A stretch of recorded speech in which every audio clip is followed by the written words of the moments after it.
My name's Linda, and if you told me a few years back that I'd be juggling a baby, a remote editing job, and a crumbling marriage, I'd have laughed in your face. But here I am, 33 and barely keeping my head above water. It all started when I was assigned to edit a book by Alex Chambers, a writer who was the talk of the town back then. I remember our first call. His voice, deep and a bit rough, came through the line, "Linda, Alex Chambers. Got your notes? Let's talk shop." I was professional, of course. "Sure, Alex. Chapter 3, the pacing feels off. And the character of John, he needs more depth." There was a pause, then a chuckle. "Straight to the point, huh? I like that." That was our routine. Long calls, discussing his book, characters coming alive between us. Then one day, he threw me a curveball. "Your voice, Linda, I don't know, calming. Fancy meeting over coffee? Talk about the book face to face?" I was taken aback, but curious. Sure, why not? So we met, and things clicked in a way I didn't expect. Fast forward through a whirlwind romance, and I found myself married to Alex Chambers, with a little girl, Lily, to complete the picture. Life was a dream, at first. Alex was charming, attentive. But when Lily came, and I switched to working from home, things started to shift. It started small. Alex, usually brimming with ideas, hit a dry spell.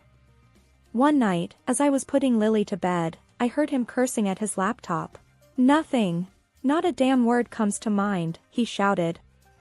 I peeked into his office. "Hey, what's wrong?" He spun around, his face a mix of frustration and despair. "This book, Linda. It's like pulling teeth. I can't get the words out." Without thinking, I sat down next to him. "Let me take a look." That night, I ended up rewriting half of chapter 4. Alex read it, his eyes widening. This is good, Linda.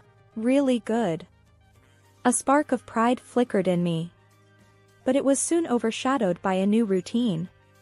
I found myself spending nights at the desk, transforming Alex's jumbled thoughts into coherent chapters.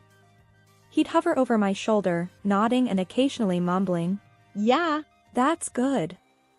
One evening, as I wrapped up a chapter, Alex leaned in and kissed my forehead. "Couldn't do this without you, babe." I smiled, but it didn't reach my eyes. I was tired, worn out from balancing my work, Lily, and now, Alex's book. I felt like I was losing myself in the process. As weeks turned into months, my role as the secret backbone of Alex's writing solidified. I was the one breathing life into his characters, crafting the twists and turns of his plots. But outside our home office, I was just Linda, Alex's wife. One day, as I was tidying up the living room, Alex walked in, phone in hand. "Hey, Linda, my publisher loved the latest chapter. They think it's some of my best work." I forced a smile. "That's great, Alex." He didn't notice the strain in my voice. "Yeah, I told them I've been working hard on it." I bit back a sharp retort. "Working hard?" It was my words, my nights spent agonizing over every sentence. As Alex's book neared completion, my resentment grew. I was the muse he never acknowledged, the ghost in his success story. I remember confronting him about it one night. "Alex, don't you think I deserve some credit?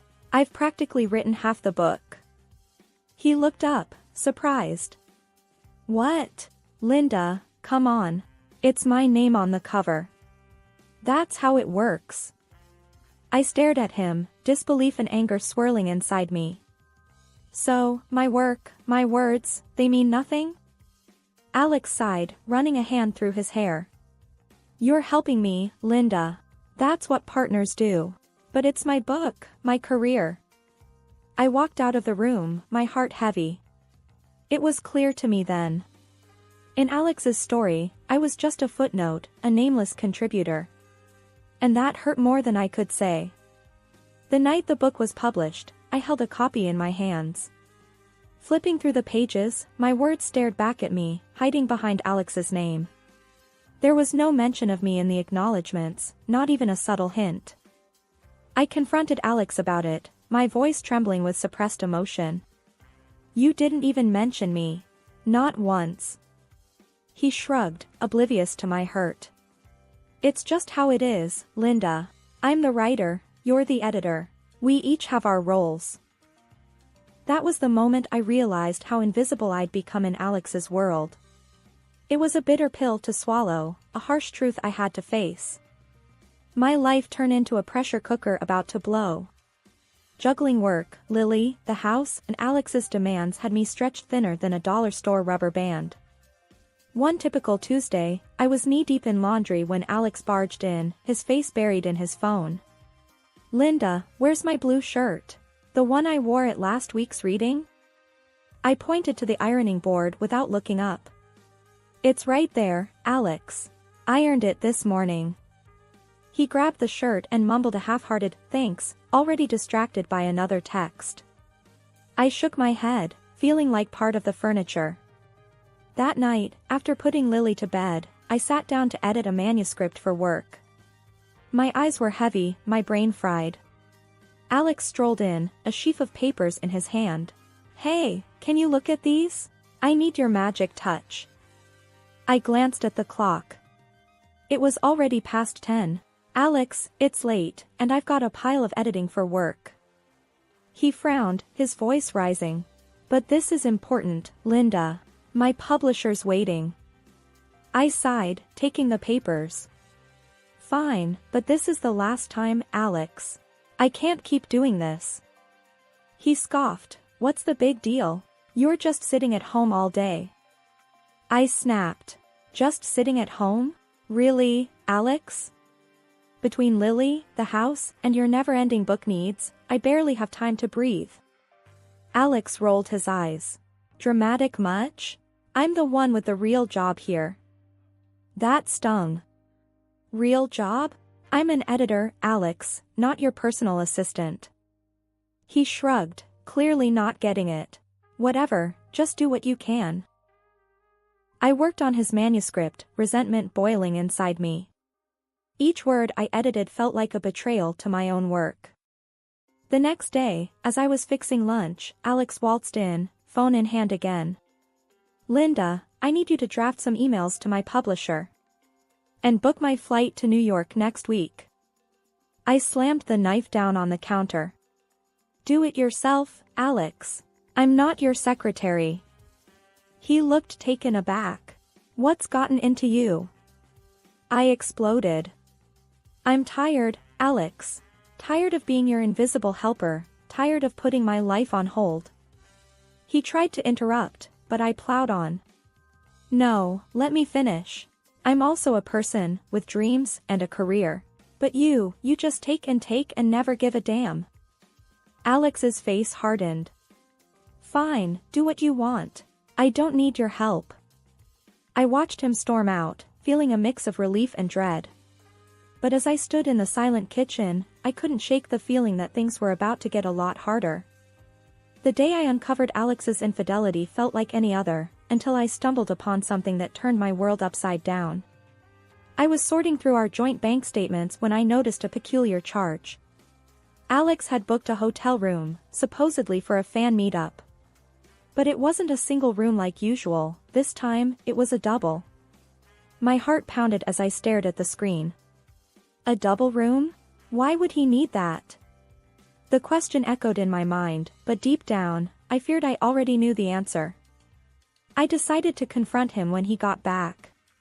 He walked through the door that evening, looking weary but satisfied. Hey, Linda, back from the event. It was great, he said, trying to kiss me. I dodged his kiss and held up the bank statement. Why'd you book a double room, Alex? He glanced at the statement, his face momentarily blank. Oh, that? Must be a mistake. I booked a single, like always. I wanted to believe him, but the doubt had already seated itself. A mistake, huh? Okay. Later that night, after Alex came home drunk, he crashed into bed, leaving his phone carelessly on the nightstand. A voice inside me whispered to check it. I hesitated, but curiosity and suspicion won. Picking up his phone, I felt like a detective in a bad movie, but what I found was no fiction. His messages were a maze of lies and deceit.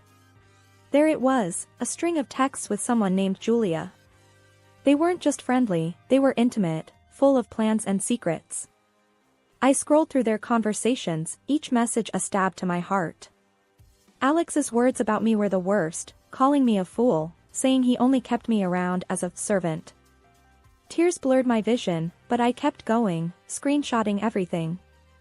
Then I found the photos, Alex and Julia, together in ways that left no room for doubt. It was like watching a car crash in slow motion, horrifying, but impossible to look away. I transferred all the evidence to my laptop, a heavy knot forming in my stomach. This was more than a hunch now, it was cold, hard proof of his betrayal. The next day, I acted like everything was normal. Alex, clueless and hungover, didn't suspect a thing. "Morning, Linda. What's for breakfast?" he asked, rubbing his eyes. "Just cereal," I replied, my voice steady despite the storm inside. As he sat eating, oblivious, I studied him. This was the man I married, the father of my child, living a double life right under my nose. Anger and hurt welled up inside me, but I pushed them down. I needed to be smart, to plan my next move carefully. That day, as I went about my chores and work, part of me was elsewhere, plotting, planning. Alex's betrayal had shattered something fundamental between us. But I wasn't going to let him see me break. Not yet. I had to be strategic, to hit him where it hurt most. And for that, I needed to keep my discovery a secret, for now. It was a regular evening, Alex was lounging in his chair, absorbed in his laptop. Lily had just fallen asleep, and the house was quiet.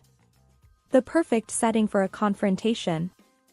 I approached him hesitantly. "Alex, can we talk? It's important." He barely glanced up. "Sure, what's up?" I took a deep breath, my phone recording in my pocket. "I'm burned out, Alex.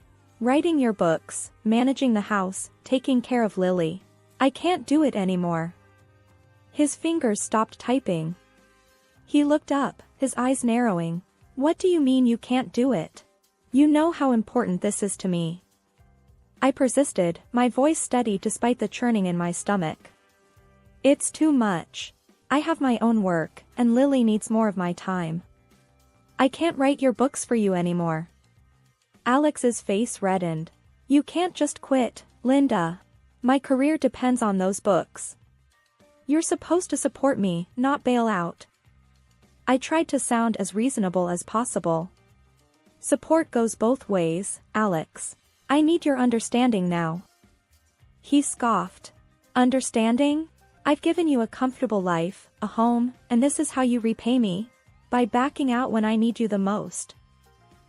His words stung, but I needed him to admit the full extent of my role. "I've been doing more than backing you up, Alex. I've been writing your books, and it's taking a toll on me." He stood up abruptly, his chair scraping against the floor.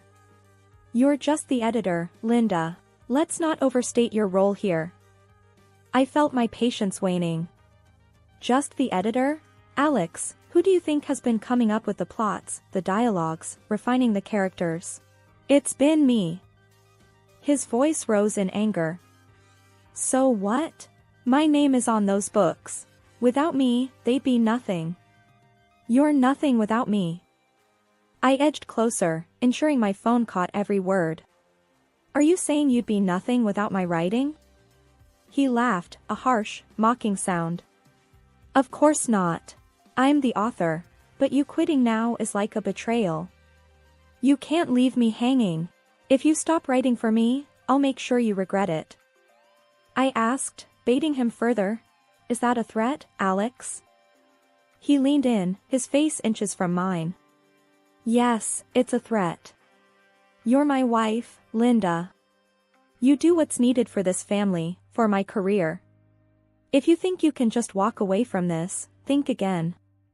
I'll divorce you and make sure you get nothing. I stepped back, my heart pounding. I had what I needed. Okay, Alex. We'll see about that. He stormed off to his office, slamming the door behind him. Alone, I took out my phone and ended the recording. Listening back, his words were damning, an unequivocal admission of his dependence on me, mixed with threats and arrogance. That night, as I lay in bed, I couldn't sleep. The man I once loved had turned into a stranger, one who saw me as nothing more than a tool for his success. But now, with this recording, the tables were turned. I had the power to expose him, to tear down the facade he'd so carefully built. My mind raced with possibilities. I could take this to his publisher, the media, or use it in a legal battle. Whatever path I chose, one thing was clear: our marriage was over, and it was time for Alex to face the consequences of his actions. The day of Alex's big press conference was my chosen moment for revelation. Clutching the recording of his admission, my plan was set in motion. Alex was oblivious, caught up in his usual pre-event frenzy. "Linda, make sure the presentation is spot on. This is huge for me," he stressed, pacing around the living room. I nodded, hiding my nerves behind a calm facade. "I've got it under control, Alex." Little did he know, the presentation I had prepared was a far cry from his expectations. I had embedded not just the transcript of our conversation, but also the audio recording, ready to expose his duplicity to the world. The conference day arrived. I was a bundle of nerves and determination, watching as Alex took the stage with his usual flair. "Ladies and gentlemen, thank you for joining me. Today, I'll give you an insight into my creative process." As the first slide flashed up, Alex's confident smile wavered. The room fell into a stunned silence as his own words appeared on the screen, followed by his voice echoing through the speakers, confessing his reliance on me for his books. The shock in the room was palpable. Alex fumbled for words. There seems to be some mistake." But the damage was done. The crowd was in an uproar, murmurs and gasps filling the air, while cameras clicked frantically, capturing every moment of his unraveling facade. The aftermath of the press conference was like a hurricane tearing through our lives. Alex, once the master of his domain, was now caught in the eye of the storm he had created. His fury when he returned home was palpable, a tempest of anger and disbelief. "You've completely destroyed me, Linda. My career, my reputation. How could you?" he raged, his voice echoing through the halls of our once peaceful home. I faced him, my resolve unwavering. "I'm filing for divorce, Alex. I can't be part of this lie anymore." His anger turned to desperation. "Divorce? You can't be serious. Think about Lily, think about what you're doing to our family." I sighed, a weight lifting off my shoulders. "It's over, Alex. I know about Julia too. The lies, the betrayal. It's all out now." He sank into a chair, his energy deflated. "Linda, I didn't mean for any of this." I shook my head. "It doesn't matter what you meant. It's what you did. And now, everyone knows." As his career began to crumble, with publishers distancing themselves and fans expressing their outrage, I took the opportunity to reclaim my voice. I decided to continue the book series under my own name, my work finally receiving the recognition it deserved. In the midst of this, a surprising twist came my way. Alex's mistress, a woman with considerable influence in the media, approached me discreetly. She was desperate to keep her name out of the scandal and offered a substantial sum to ensure her anonymity in court. After much contemplation, I agreed to her terms. This wasn't just about retribution, it was about securing a stable future for Lily and me. The money meant freedom and a fresh start. The day of the divorce hearing arrived, and Alex's demeanor had shifted from anger to a plea for reconciliation. "Linda, we can sort this out. We can go to counseling, start over. Please, don't do this." I looked at him, seeing the man I once loved, now a stranger consumed by his own deceit. "It's too late, Alex. I can't erase what you've done, the lies you've told. It's over. In the courtroom, the air was tense. Alex's lawyer tried to argue for leniency, but the evidence against him was undeniable. The judge ruled in my favor, granting me a significant compensation and full custody of Lily. Alex was ordered to pay child support, a final blow to his already faltering financial state. Returning home, I watched Lily playing in the living room, her laughter a balm to my soul. I knew the road ahead would be challenging, but for the first time in a long time, I felt hopeful. That night, as I tucked Lily into bed, her gentle breathing was a reminder of the new beginning that lay ahead of us. "Mommy, will everything be okay?" she murmured sleepily. I kissed her forehead, whispering, "Yes, my love. Everything will be just fine. We have each other, and that's all we need." In the quiet of the night, I reflected on the tumultuous journey. The pain and betrayal had been overwhelming, but they had led me to a newfound strength and independence.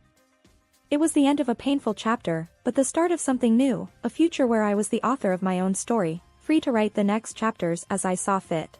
In the wake of our divorce, life settled into a new rhythm. I focused on raising Lily and my burgeoning writing career, now rightfully acknowledged under my name.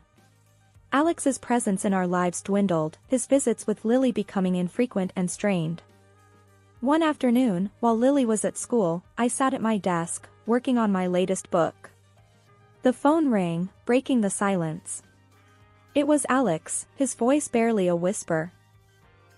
"Linda, I've messed up," he said, a tremor in his voice.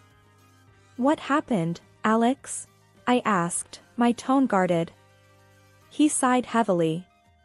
"I published a book about my affair. I was desperate, Linda. I thought it might save my career. But I named Julia in it." I was stunned. "You named her? After everything?" He was quiet for a moment. "Yeah, and now she's suing me. She won the case. I have to pay her $1 million, Linda. I'm ruined." I shook my head, disbelief and a twinge of pity mingling inside me. "Alex, why would you do that? You knew the consequences." "I don't know, Linda. I don't know what I thought."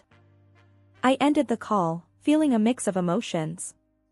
It was a stark reminder of how far Alex had fallen, a victim of his own hubris and poor choices. Weeks passed, and the news of Alex's latest fiasco spread. His already tarnished reputation took another hit. Meanwhile, my own career flourished. My books, once hidden behind Alex's name, were now celebrated for their authentic voice and compelling storytelling.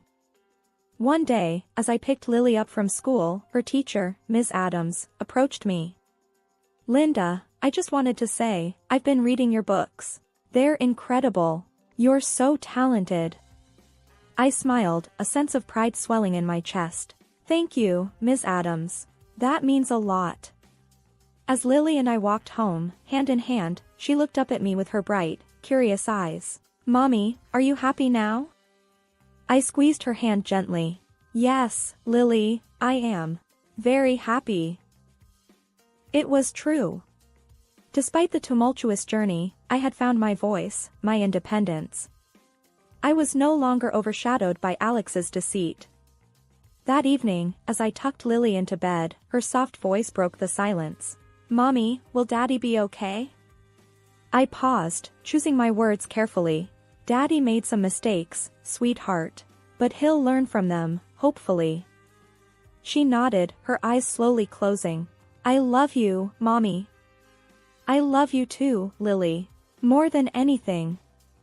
As I turned off the light, I realized that this was not just the end of a painful chapter, but the beginning of a new one.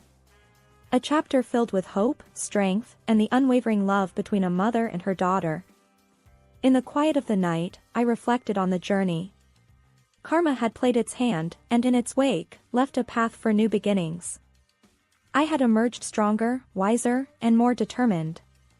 My story, once hidden behind the shadow of another, was now mine to write, and I embraced it with open arms.